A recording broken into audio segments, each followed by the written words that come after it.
Jeudi 23 avril, vous êtes les bienvenus dans le Clubhouse de Girondins TV, une émission consacrée aujourd'hui à la traditionnelle conférence de presse qui s'est tenue aujourd'hui sur la plaine des sports du Haillan à 48 heures de la 34e journée de Ligue 1. Dans cette émission, vous entendrez l'entraîneur Willy Sagnol nous parler de cette confrontation entre Bordeaux et Metz, mais également Nicolas Pallois et Nicolas Maurice Bellet avec Roxane, les infos qui font le buzz. Vous l'entendrez dans quelques instants.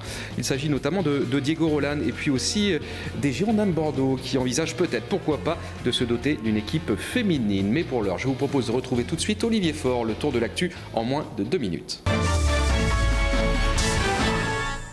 Bonjour Emmanuel, bonjour à tous, ravi de vous retrouver pour les toutes dernières infos des Marinés Blancs avec la dernière séance d'entraînement en public cette semaine pour les hommes de Willy Sagnol, 48 heures avant la réception de Metz. Ce sera samedi soir donc à 20h à Chaban-Delmas. On rappelle que Jussier, Diabaté, Planus, Certic et Touré sont forfaits pour cette rencontre. Rappelons également que pour une place achetée, vous avez une place offerte. C'est une opération spéciale pour la réception de Metz. Rendez-vous dans vos points de vente habituel.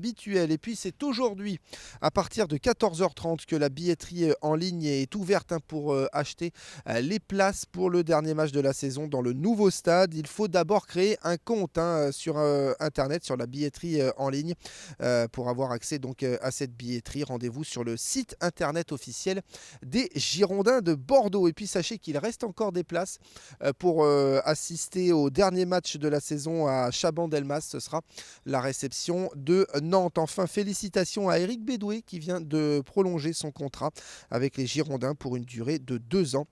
Eric Bédoué, on le rappelle, est préparateur physique des Girondins depuis 1998. Voilà pour les dernières infos, Emmanuel.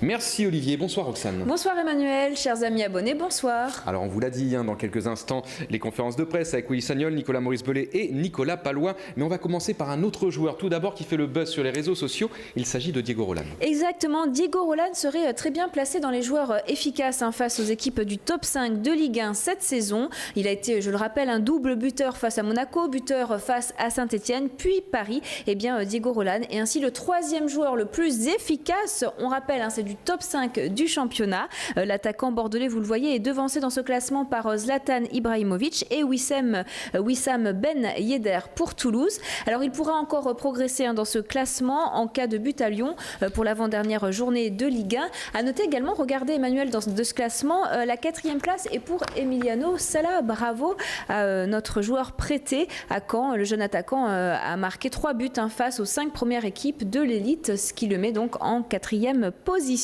À noter que le meilleur buteur de Ligue 1, qui est Alexandre Lacazette, ne figure pas dans ce classement, comptant à son actif 0 but face au top 5 des équipes de Ligue 1. Voilà, toutes ces données, si vous voulez en savoir plus, proviennent bien de l'Institut de sondage sportif Opta.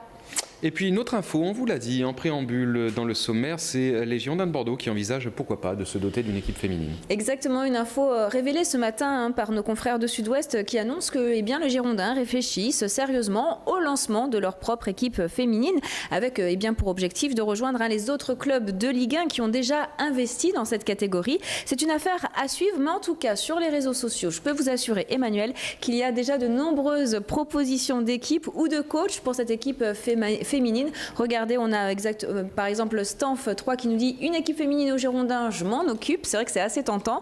Et ensuite, vous allez voir plein de noms de supportrices qui apparaissent sur Twitter. Voilà, où on voit qui se proposent de faire partie de cette équipe féminine. C'est assez amusant. Et puis, on a aussi un tweet de Diabaté33 qui nous suggère une équipe féminine des Girondins. Voici la campagne de recrutement. Regardez, vous allez regarder ce 3e tweet avec cette jeune femme très très jolie qui fait partie de l'équipe de France de foot. Et voilà, plusieurs femmes ont posé nues pour une belle action de l'équipe de France de foot féminin. On voit donc qu'il y a beaucoup d'engouement déjà, mais attendons de voir tout de même que ce que le club va décider surtout. Bien évidemment. Allez, juste après la conférence de presse de Willy Sagnol, on parlera d'une petite parodie qui fait le buzz ce matin sur les réseaux sociaux, mais je vous propose tout de suite de filer en salle de conférence de presse pour écouter Willy Sagnol qui répondait aux journalistes ce matin.